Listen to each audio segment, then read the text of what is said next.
Eh coucou, ça va? Avec un peu de retard, le voici, le voilà, le test de la Quiditech ou Kiditech. Je sais pas comment vous dites, il y a pas de U, mais je sais pas pourquoi j'ai envie de dire Quiditech. C'était une vidéo que je devais sortir déjà il y a à peu près 10 jours, mais le problème c'est qu'il y a eu pas mal d'éléments entre temps, donc je me devais de refaire la vidéo au complet. Parce que depuis, il y a de l'eau qui a coulé sous les ponts, et oui. Alors pour ceux qui connaissent pas Quiditech, j'avais déjà fait une vidéo sur la X+3 qui était pour moi une excellente machine. Je vous invite à aller la voir, vous pouvez aller regarder ça tranquillement. C'était sa petite sœur, donc c'était la version d'avant, et aujourd'hui, ils ont changé tout le design en proposant donc cette Q1 Pro. Il y a une chose qu'il faut bien garder en tête, c'est une machine aujourd'hui qui est proposée à un tarif très avantageux, qui est de 469 €. On va commencer déjà par les spécifications de la machine. Pour la taille d'impression, on est sur du 245 au cube, donc 245 partout en fait, au cube. Pour le poids, c'est une machine quand même assez lourde, elle fait 17 kg, un peu comme elle tourne sous Clipper,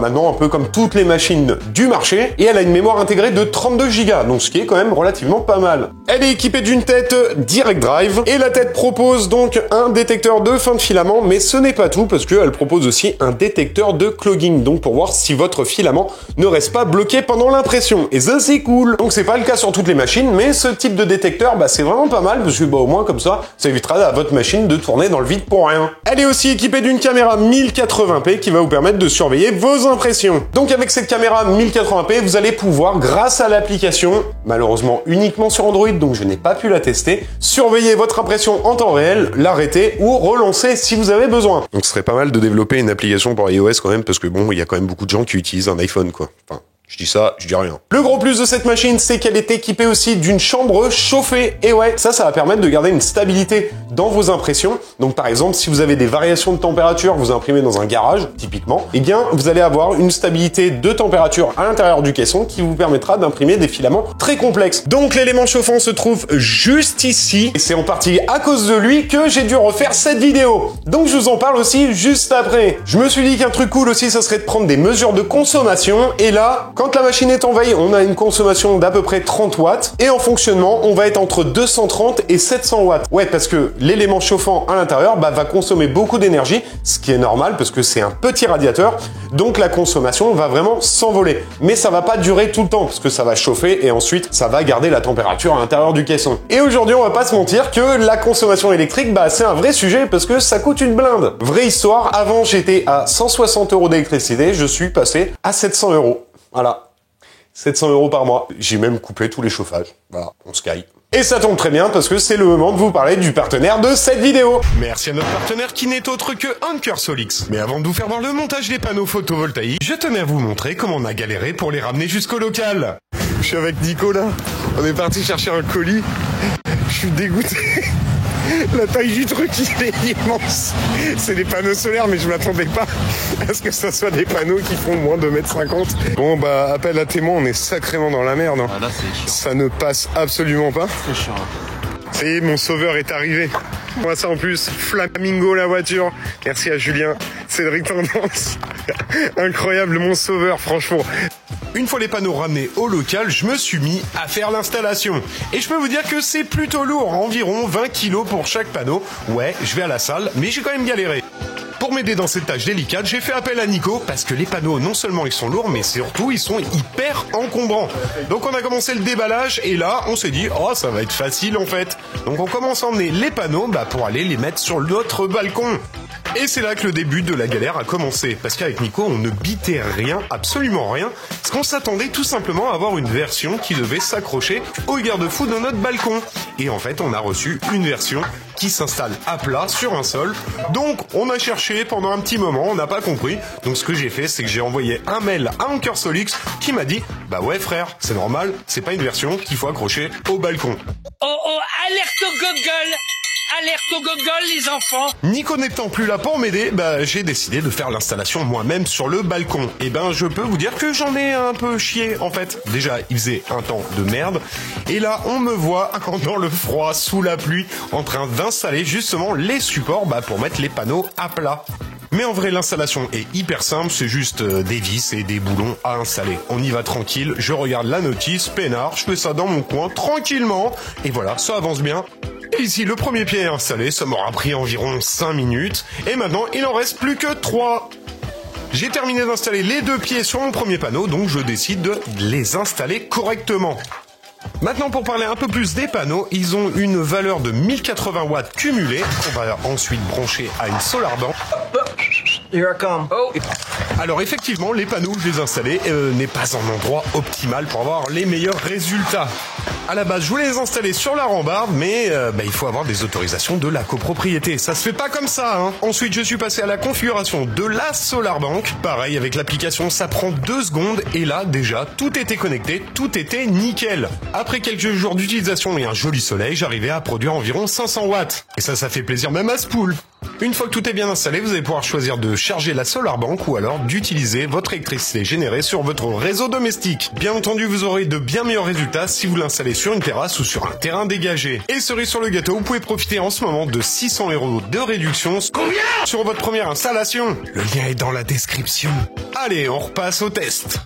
Allez, on reprend les choses sérieusement. Donc, j'allais passer au design de la machine. Il y a des choses à dire. Déjà, concrètement, par rapport à la X+3, il y a une grosse différence. Le design est beaucoup plus épuré. Une des premières choses très cool quand on voit la machine, c'est le support de bobine. Ils ont mis un support de bobine déporté qui est vraiment très pratique parce que j'avais déjà gueulé dans les autres vidéos où je disais arrêtez de nous mettre des supports de bobine à l'arrière.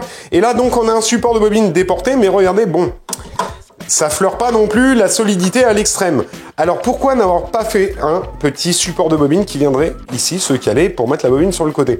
Concernant aussi le dessus de la machine, avant on avait un gros capot sur la X+3, maintenant on a juste une petite plaque comme ça, donc ça doit être du polycarbonate ou du plexi, bref. Seul petit défaut de ce truc là, déjà l'ajustement est pas forcément très bon. Alors oui, elle est un peu sale, mais comme vous voyez, bon c'est normal, c'est du plastique, ça reste pas forcément très droit, franchement c'est pas très grave, ça fait le job. J'aurais préféré avoir un système comme sur la M5 Pro, ça coûte rien vraiment de l'ajouter, c'est parce que sur la 5e Pro, le capot en fait vous allez avoir une charnière qui va vous permettre justement d'ouvrir la machine comme ça, et donc ça c'est vachement plus pratique parce que le capot vous pouvez le laisser ouvert, parce que encore je le répète, si vous voulez imprimer du PLA il va falloir ouvrir la machine, donc il va falloir retirer le capot, donc il va falloir le poser à côté. C'est un petit détail, mais je trouve que sur la M5 Pro je trouvais que c'était vraiment une bonne idée. Comme d'habitude Quiditech c'est beaucoup de plastique, donc la porte par exemple se tord, mais ça vraiment du verre, il n'y a pas vraiment d'intérêt, et la porte fonctionne parfaitement. Donc après, le design, on aime ou on n'aime pas. Moi, je préfère ce design-là à celui de la X+3, qui pour moi fait un peu moins cheap, mais je trouve que c'est beaucoup plastique. Maintenant, je vais vous parler d'un truc très intéressant que j'ai découvert sur cette machine, vraiment,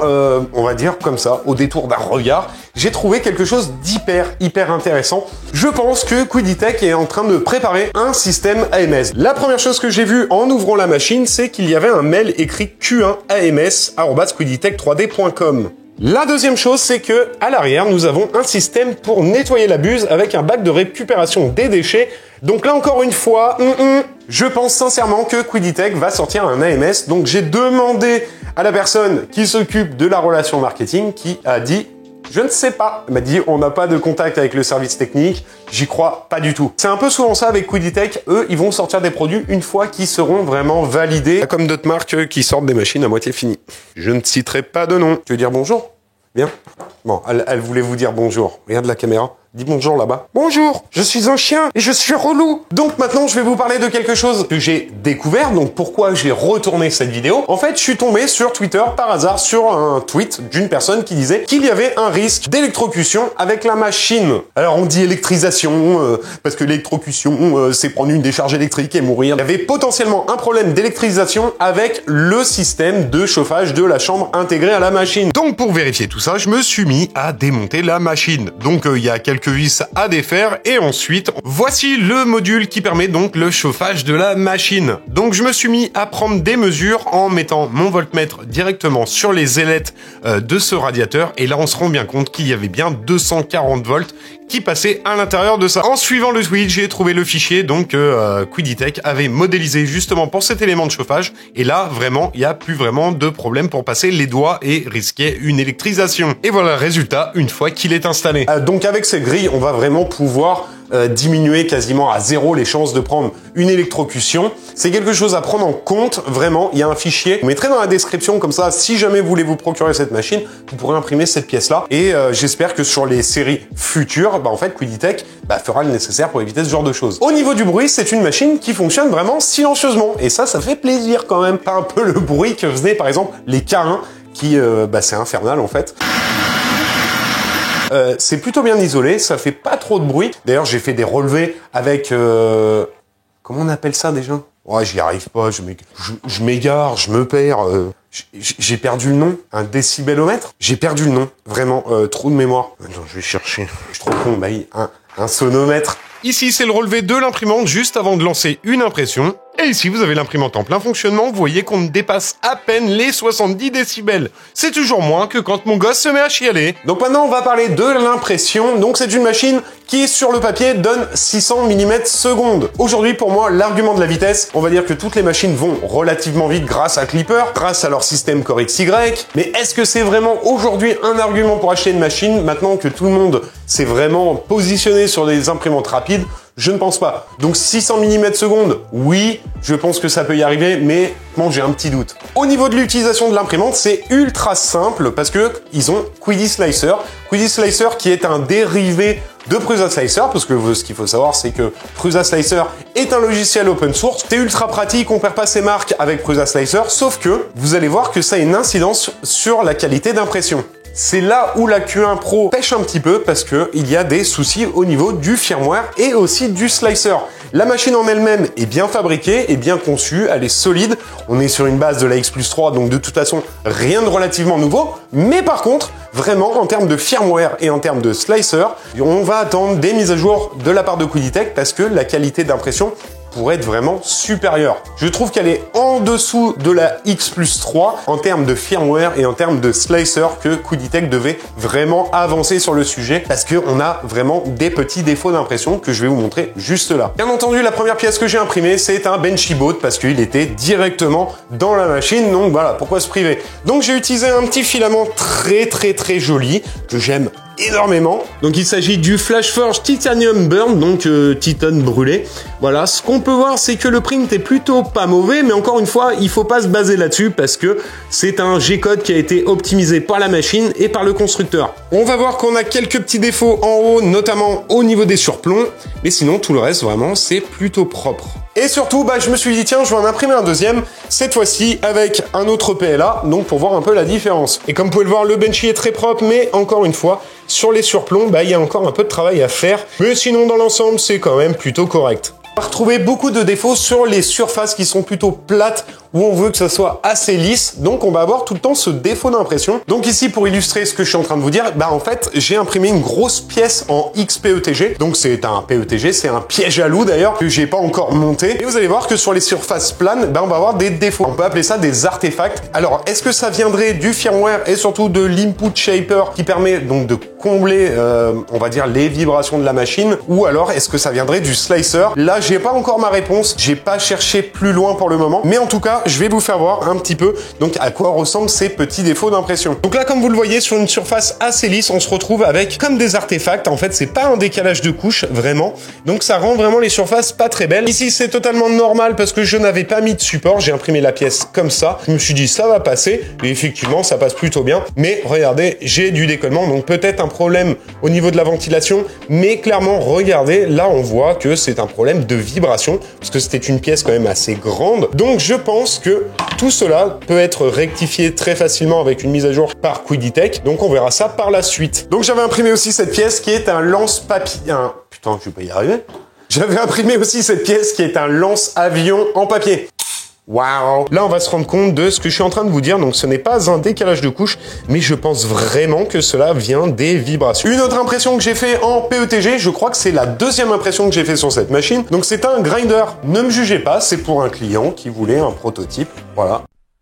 Oh! Et là, j'ai été plutôt satisfait du résultat de l'impression, mais on retrouve toujours, regardez, ces artefacts sur les surfaces lisses. Par contre, en précision dimensionnelle, le pas de vis, franchement, ça marche nickel. Donc, c'est un pas de vis en plus vraiment assez serré. Donc là, ça s'emboîte parfaitement. J'ai pas fait de post-traitement ni rien. Bon, alors, j'ai pas tellement d'impression à vous faire voir parce qu'au final, ça reste beaucoup dans la même tranche. C'est-à-dire qu'on a toujours ce problème d'artefacts, en fait, sur l'impression sur les surfaces lisses. Bon, maintenant, on a fait le tour d'horizon. Je vous propose de m'attendre de passer passer à la conclusion. Déjà en termes d'esthétisme, on va dire que Quidy a vraiment fait un travail plutôt propre. On n'est pas sur quelque chose vraiment de super bien designé, mais la machine déjà est beaucoup moins encombrante que ses consoeurs, donc comme la X+3 qui est vraiment massive. On va regretter aussi une chose, c'est qu'il n'y a pas de poignée sur le côté de la machine pour la déplacer, et ça je trouve ça un peu dommage. On peut l'attraper par le dessous, mais vraiment c'est pas facile. La deuxième chose, ouais, en termes d'ergonomie, bah, c'est le capot. Comme je vous disais, ils auraient pu mettre une petite charnière, ce qui aurait pu permettre de laisser le plateau ouvert, ce qui est un petit peu dommage. Vous l'avez compris, en termes de bruit, et bah clairement c'est une machine qui est très silencieuse, et ça c'est vraiment bien. Là où ça pêche vraiment par contre, c'est quand j'ai découvert ce post Twitter, donc avec ce problème potentiel d'électrisation. Et là, ouais, si vous le savez pas, bah, ça peut être dangereux, on va pas se mentir quand même, parce que on fait quand même passer du 240 volts sur un élément où on peut mettre le doigt, si vous avez des petits doigts ou quoi, ou même que le plateau puisse rentrer en contact avec, bah ouais, ça constitue quand même un problème de sécurité pour moi qui est plutôt majeur. Pour la qualité d'impression, bah écoutez, oui, ce n'est pas parfait, mais encore une fois, je pense que Quiditech va rattraper petit problème, donc qui est encore une fois, je pense, dû aux vibrations peut-être avec leur slicer, mais ça vous empêchera pas de faire de belles impressions et surtout d'imprimer des filaments vraiment assez complexe. Comme je vous ai dit, j'ai imprimé du PCPTFE avec, qui est un filament. Mais waouh, c'est une merde à imprimer. Mais quand je vous dis c'est une merde à imprimer, eh ben, elle a réussi à le faire tranquillement. Le prix risque de changer parce que là, ça s'appelle de la Early Bird. Donc, c'est une machine, encore une fois, qu'il faut garder en tête à 469 € au moment où je vous parle. Donc, les prix risquent de monter. Mais à ce prix-là, je dis oui. Vous n'allez pas avoir un produit parfait directement en jour 1, en day 1. C'est pas possible. C'est comme tout le monde. Comme ce soit sur les PlayStation, les Xbox, il y a toujours un problème avec les machines en day 1. Alors, soit vous attendez un petit peu, vous l'achèterez un peu plus tard, ou alors vous l'achetez et vous attendez les mises à jour de la part de Quiditech. C'est une machine que j'ai vraiment beaucoup appréciée. C'est une machine que je vais garder, comme ma X+3. Une machine, pour moi, vraiment, qui va être très polyvalente. Quand on voit le prix et ce qui est proposé en face dans la même gamme de prix, et ben là, on est clairement en train de se dire, bah ouais, encore une fois, si la machine passe dans les 6 à 700 €, là, par contre, je réviserai mon jugement en me disant, ouais, c'est peut-être un petit peu trop cher. Et une des choses que j'attends le plus, bien sûr, avec cette machine, ça va être, bien sûr, le système AMS. Alors, pour moi, je fais très peu d'impression multicolore, mais par contre, si vous voulez faire de l'impression PETG avec des supports en PLA, je sais pas si vous savez, mais en tout cas, ce sont des filaments qui ne peuvent pas se coller entre eux, et donc, du coup, vous allez avoir une facilité pour retirer vos filaments sur des trucs assez chiants, et bah, clairement, c'est vraiment un très gros point positif. Donc, j'espère que ça verra le jour, ou alors, peut-être pas. Et pour 469 €, bah, je dis un grand oui. Certes, c'est pas une imprimante parfaite, et pour des petits défauts d'impression comme ça, bah, en fait, on va vite oublier parce que, encore une fois, on a payé l'imprimante pas très cher. Je tiens à remercier encore une fois Anker Solix. J'adore leurs produits et ça fait déjà depuis un petit moment qu'on travaille ensemble. Et d'ailleurs, si ça vous intéresse, vous avez le lien dans la description encore une fois. Et bien sûr, si vous voulez vous procurer la machine, pareil, vous allez trouver toutes les informations dans la description. Voilà, voilà. J'ai pas de faim là. Sur quoi je peux terminer? Ah oui, j'allais oublier. Abonnez-vous. Ça ne mange pas de pain. Allez, à bientôt pour une nouvelle vidéo. Fais comme ça.